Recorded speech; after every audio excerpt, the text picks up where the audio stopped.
Central problems कौन कौन सी होती हैं और ये सेंट्रल प्रॉब्लम्स कैसे अराइज होती हैं इकोनॉमीज के अंदर।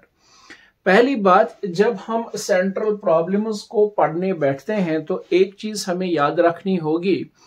किसी भी इकोनॉमी के अंदर जो वांट्स होती हैं ह्यूमंस की वो हमेशा अनलिमिटेड होती हैं। तो मतलब हम ये याद रखेंगे कि ह्यूमन वांट्स जो होती हैं, ठीक है ना, वांट्स जो होती हैं वो अनलिमिटेड होती है, ठीक है ना, वो अनलिमिटेड होती है।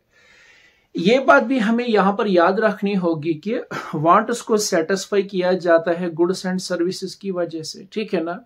या फिर हम यूं कहेंगे कि उस इकोनॉमी के अंदर या इकोनॉमीज के अंदर जो रिसोर्सेज होते हैं, ठीक है ना, जो रिसोर्सेज होते हैं वो रिसोर्सेज या जिनको हम मीन्स बोलते हैं वो क्या होते हैं, वो बाय नेचर लिमिटेड होते हैं, ठीक है ना। तो इसलिए किसी भी इकोनॉमी के अंदर जब रिसोर्सेज वहां के लिमिटेड होंगे और फिर जब वहां के लोगों की वांट्स जो होंगी या इकोनॉमी एज ए होल की अगर हम बात करें तो वांट्स जो हैं वो अनलिमिटेड होंगी, तो इसलिए वहां पर स्कैर्सिटी ऑफ रिसोर्सेज और जिनका अल्टरनेटिव यूज होता है, यूजेज होता है, ठीक है ना, इस वजह से उस इकोनॉमी के अंदर बेसिक प्रॉब्लम्स जो हैं वो अराइज होती है या तमाम प्रकार की प्रॉब्लम्स जो हैं वो अराइज होती हैं। Root cause of all economic problems या central economic problems in any economy is considered scarcity of resources as well as unlimited wants, ठीक है ना। तो ऐसे जब किसी इकोनॉमी के अंदर रिसोर्सेज लिमिटेड होंगे और वहां की जो वांट्स होंगी वो अनलिमिटेड होंगे, तो इसलिए वहां पर क्या प्रॉब्लम ऑफ चॉइस का सामना करना पड़ेगा और इसलिए उस इकोनॉमी के अंदर सेंट्रल प्रॉब्लम्स जो हैं वो अराइज होती हैं। वो सेंट्रल प्रॉब्लम्स किसी इकोनॉमी के अंदर कौन कौन सी हैं?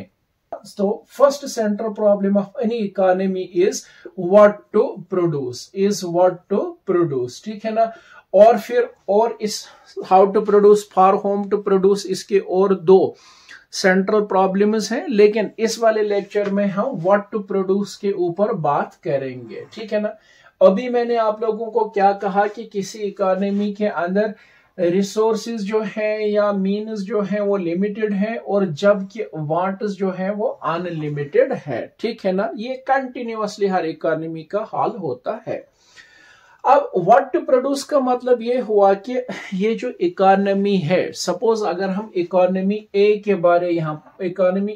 बारे में हम बात कर रहे हैं या आप किसी भी डेवलप्ड इकोनॉमी की बात करें या किसी डेवलपिंग इकोनॉमी की बात करें या किसी लीस्ट डेवलप्ड इकोनॉमी की आप बात करें, ठीक है, या फिर आप जो भी नेचर ऑफ इकोनॉमीज होगा उन सभी इकोनॉमीज के अंदर सेंट्रल प्रॉब्लम्स जो है वो अराइज होती हैं और पहले नंबर की जो सेंट्रल प्रॉब्लम है that is what to produce, ठीक है। अब व्हाट टू प्रोड्यूस, देखिए किसी भी इकोनॉमी में मिलियंस ऑफ कमोडिटीज उनको चाहिए, millions of goods and services every economy requires, ठीक है ना, for the fulfilment of wants of the people, ठीक है ना। लेकिन हर इकोनॉमी इतने चीजों को प्रोड्यूस थोड़ी ना कर सकती है। क्यों नहीं कर सकती है? क्योंकि उसके पास लिमिटेड रिसोर्सेज होते हैं, ठीक है ना, और उन रिसोर्सेज से उस इकोनॉमी को बहुत ज्यादा मिलियंस में चीजों को प्रोड्यूस करना होता है, ठीक है। इसलिए इकोनॉमी जो है वो यहां पर असल में ये problem of allocation of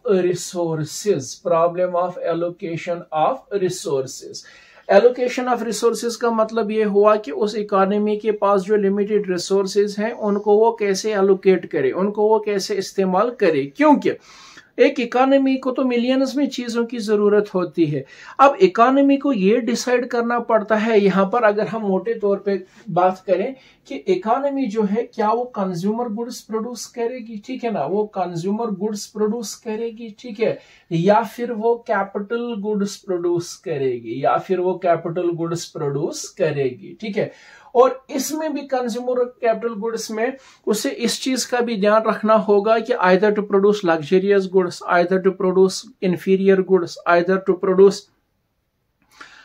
produce any other type of good, ठीक है ना, normal good, either to produce items of distinction, ठीक है ना, ये सब चीजें इस इकोनॉमी को फेस करनी पड़ती है, ठीक है। इसीलिए मैंने क्या बता दिया कि असल में उस इकोनॉमी के अंदर या इकोनॉमीज के अंदर व्हाट टू प्रोड्यूस वाली प्रॉब्लम जो है वो रिलेट होती है किसके साथ, problem of allocation of resources के साथ। क्योंकि इकोनॉमी जो है इसके पास अगर लिमिटेड वांट्स होती और फिर लिमिटेड रिसोर्सेज होते तो चलो एक बात थी, लेकिन इकोनॉमीज के अंदर क्या पाया जाता है कि wants are unlimited and resources are limited. तो इस वजह से हर एक बार इसको रिसोर्स ऑफ या जो इसके रिसोर्स ऑफ एलोकेशन है इस पे बहुत ज्यादा ध्यान देना पड़ता है कि वो किन चीजों को प्रोड्यूस करे और किन चीजों को वो प्रोड्यूस नहीं करेगी, ठीक है ना। और दूसरी बात